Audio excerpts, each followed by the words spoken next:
राधे राधे सभी को। Welcome to my channel the teacher life. पिछली वीडियो में हमने 80 तक क्वेश्चन कराया था। आज हम लोग 81 का क्वेश्चन कराएंगे। ये सामाजिक विज्ञान का प्रैक्टिस सेट है। इसके बाद मैं दूसरा प्रैक्टिस सेट कराना शुरू करूँगी क्योंकि आज का लास्ट प्रैक्टिस सेट होगा। इसमें 90 क्वेश्चन कंप्लीट हो जाएंगे।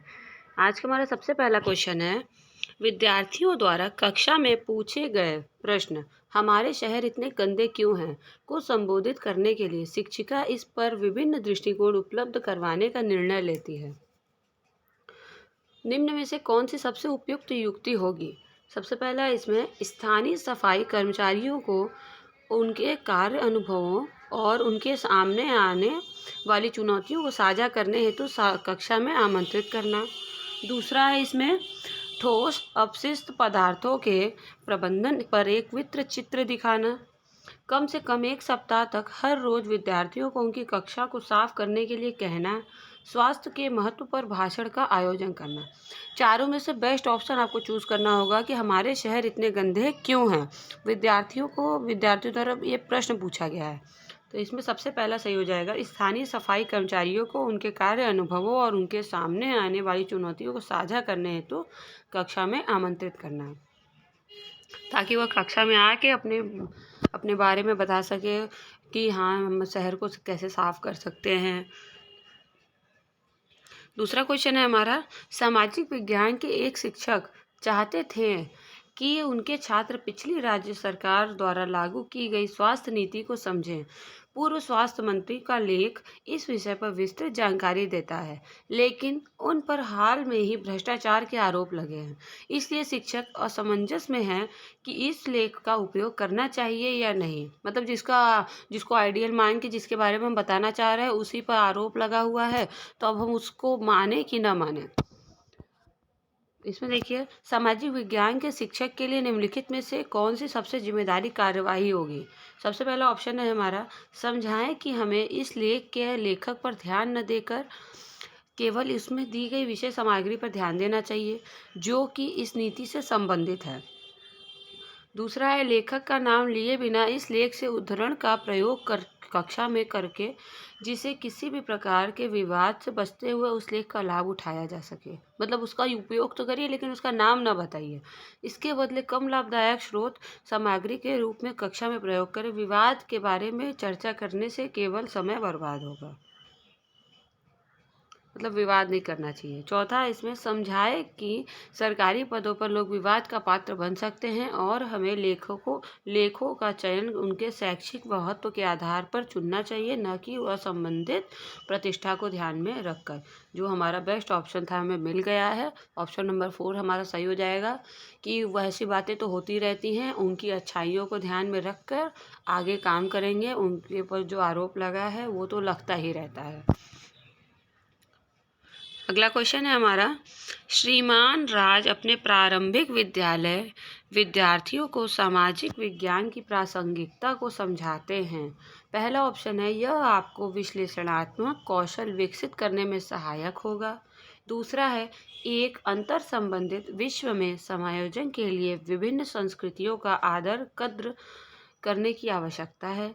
तीसरा है इसमें, तुम्हें समसामयिक वास्तविकताओं से लैस होना होगा। चर्चा के विषय के तौर पर कौन से कथन उपयुक्त हो सकते हैं, चुनाव कीजिए। मतलब इन तीनों कथनों में से कौन सा कथन सही हो सकता है। देखिए, कथन ऑप्शन में भी ऑप्शन दिए होते हैं। यहाँ पे ऑप्शन ए सही है, ऑप्शन बी सही है और ऑप्शन सी सही है। यहाँ पे तीनों ही कथन सही दिए हुए हैं, तो हम ऑप्शन नंबर 4 के साथ जाएंगे जिसमें ए, बी और सी लिखा हुआ है, वही हमारा सही हो जाएगा।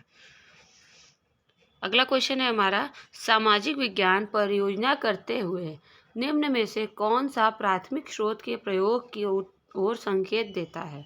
सबसे पहला है समाचार पत्रिका पढ़ना। दूसरा है एक फीचर फिल्म देखना। एक वृत्त चित्र देखना। एक ऐतिहासिक स्मारक का भ्रमण एवं परीक्षण करना। चारों ऑप्शन में से बेस्ट ऑप्शन क्या है हमारा, एक ऐतिहासिक स्मारक एवं परीक्षण करना। भ्रमण वाला ऑप्शन सही हो जाएगा क्योंकि उसमें बच्चे रियल में देखकर अपने जीवन से जोड़ कर सीखते हैं। अगर आप कहीं टूर पे ले जाते हैं तो सबसे बेस्ट ऑप्शन है कि आप उसको जाकर रियलिटी में दिखा दीजिए। जो चीज़ें आप बुक में दिखाएंगे उससे अच्छा है कि आप रियल में दिखाइए, बच्चों को वो चीज़ें याद भी हो जाती हैं। एक सामाजिक विज्ञान शिक्षिका अपने विद्यार्थियों को रेगिस्तान में लोगों का जीवन विषय पर परियोजना कार्य करने के लिए कहती है। इस परियोजना को करने के लिए निम्न को क्रम में लगाइए। चलिए देखते हैं। सबसे पहला है इसमें कक्षा में परिणामों का प्रदर्शन प्रोजेक्ट करना, आंकड़े एकत्र की योजना बनाना, जलवायु, जीवन शैली, खान पान की आदतों इत्यादि पर आंकड़ों के स्रोत को ढूंढना, आंकड़े एकत्र करना व उनका प्रदर्शन करना, उस रेगिस्तान के बारे में निर्णय लेना जिस पर परियोजना बनाई जाती है, परियोजना कार्य हेतु उद्देश्यों का निर्माण। इसको सीक्वेंस लगाएंगे तो सबसे पहले हमारा आ जाएगा डी आ जाएगा, उसके बाद हमारा ई आ जाएगा, उसके बाद हमारा बी आ जाएगा, उसके बाद सी आएगा, सबसे लास्ट में ए आएगा। तो क्या बना हमारा DEBCA, जो ऑप्शन नंबर 2 में है DEBCA हमारे यही क्रम में लग जाएगा। ऑप्शन हमारा बी सही हो जाएगा। अगले क्वेश्चन की ओर बढ़ेंगे। अगला क्वेश्चन है हमारा विद्यालय में कर्मचारी की नियुक्ति करने हेतु विकसित किए जाने वाली आकलन विधि की प्रकृति में होना चाहिए। क्वेश्चन ध्यान से पढ़िएगा। विद्यालय में कर्मचारी की नियुक्ति करनी है, ठीक है, उसके लिए कौन से आकलन विधि सबसे बेस्ट होगी? अधिगम का आकलन, अधिगम की तरह आकलन, अधिगम के लिए आकलन, रचनात्मक आकलन। चारों ऑप्शन है आपके सामने है। चारों ऑप्शन में से सही आंसर क्या हो जाएगा? अधिगम का आकलन।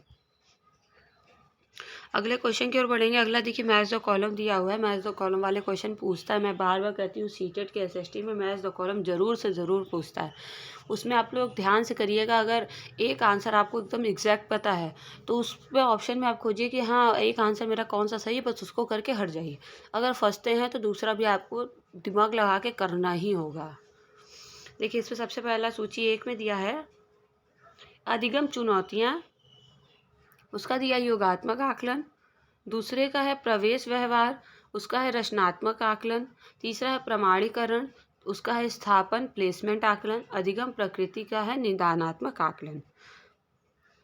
देखिए, इसका सही अधिगम चुनौती का क्या हो जाएगा? निदानात्मक आकलन हो जाएगा। प्रवेश व्यवहार का स्थापन प्लेसमेंट आकलन हो जाएगा। प्रमाणीकरण का योगात्मक आकलन हो जाएगा। अधिगम प्रकृति का रचनात्मक आकलन हो जाएगा। हमारा सही आंसर क्या बन रहा है? 4, 3, 1 एंड 2। ऑप्शन नंबर बी के साथ जाएंगे। ऑप्शन हमारा बी सही हो जाएगा। 4, 3, 1 एंड 2। अगले क्वेश्चन की ओर बढ़ेंगे। अगला क्वेश्चन में भी देखिए ऑप्शन में ऑप्शन दिया है ताकि आप लोग लेंदी क्वेश्चन पूछे, ताकि टाइम ज़्यादा लगे। निम्नलिखित में से कौन से प्रश्न अधिगमकर्ता के संकल्पनात्मक ज्ञान का आकलन करते हैं? पहला है राज्य तथा सरकार के बीच अंतर पर चर्चा कीजिए। मौलिक अधिकार क्या है? भारत गणतंत्र कब बना? क्या होगा यदि चुने हुए प्रतिनिधियों की शक्ति पर कोई प्रतिबंध न हो? क्वेश्चन अच्छा है, एक बार आप लोग ध्यान से देख लीजिए। इसमें सही आंसर क्या हो जाएगा? हमारा ए वाला सही हो जाएगा, बी वाला सही हो जाएगा, सी और डी नहीं होगा। तो हमारा ऑप्शन नंबर ए और बी सही हो जाएगा। अगले क्वेश्चन की ओर बढ़ेंगे। अगला क्वेश्चन है जोया मैडम यह सुनिश्चित करना चाहती हैं कि विद्यार्थियों ने सरकार के विभिन्न प्रकारों के संप्रत्ययों को समझ लिया है। निम्न में से कौन सा प्रश्न उनकी समझ के बारे में शिक्षिका का निर्णय लेने में सक्षम बनाएगा? पहला, इसमें आपको क्या लगता है कि उन लोगों को निर्णय लेने में कैसे भागीदारी बनाया जाए जिन्हें ये निर्णय प्रभावित करेंगे? राजतंत्र की प्रजातंत्र से तुलना कीजिए। प्रजातंत्र पर आपके क्या विचार हैं? प्रजातंत्र में राजा के पास सारी शक्तियाँ होती है, यह सही है या गलत? चारों ऑप्शन में से सबसे अच्छा ऑप्शन क्या है हमारा? राजतंत्र की प्रजातंत्र से तुलना कर दीजिए। अगर आप कोई भी चीज़ का आपको याद करना होता है कि ये क्या है, तो दोनों को आपस में कंपेयर करके याद करते हैं तो आप लोग को चीज़ें भी याद होती हैं और आप लोग को समझ में भी आता है। अगला क्वेश्चन है हमारा आज का, ये लास्ट क्वेश्चन है हमारा। एक आकलन कार्य में छात्रों को चित्र के माध्यम से जल चक्र समझाने के लिए कहा गया है। इस कार्य के माध्यम से छात्र के ज्ञान और समझ के निम्नलिखित में से कौन से पहलू का आकलन नहीं किया जा सकता? देखिए, यहाँ पे नहीं पूछ करके क्वेश्चन को भुलवा देता है कि आप क्वेश्चन पूछना क्या चाहता है। कभी कभी नहीं पूछता है और हम लोग हाँ वाला करके आ जाते हैं और नहीं वाला छोड़ देते हैं। इसमें है जल चक्र के 4 मुख्य चरण, हाँ ये पूछना चाहिए, सही है। वर्षा और संघनन के बीच अंतर, हाँ ये भी पूछना चाहिए। पानी किस प्रकार लगातार अपना रूप बदलता है, हाँ ये भी क्वेश्चन सही है। मीठे पानी के स्रोत, यही ऑप्शन हमारा सही हो जाएगा, क्योंकि 3 क्वेश्चन हमारा सही है, चौथा वाला ऑप्शन नहीं होगा, जो कि हमें नहीं वाला पूछा था, यही हमारा सही हो जाएगा। आज के लिए इतना ही, मिलते हैं नेक्स्ट वीडियो में। अगली वीडियो में मैं एसएसटी का ही करा दूँगी, क्योंकि एसएसटी के ज़्यादा क्वेश्चन पूछते हैं। फिर मैं, अगर आप लोग को सीडीपी या हिंदी चाहिए तो आप लोग एक बार कमेंट सेक्शन में ज़रूर से ज़रूर बताइए कि मैं आपको वो भी करवा दूँगी। अगर आप लोग को इंग्लिश के भी प्रैक्टिस सेट चाहिए तो आप लोग एक बार कमेंट सेक्शन में बता दीजिएगा, मैं उसकी भी प्रैक्टिस सेट करा दूँगी। मिलते हैं नेक्स्ट वीडियो में। पहली बार आए तो हमारे चैनल को सब्सक्राइब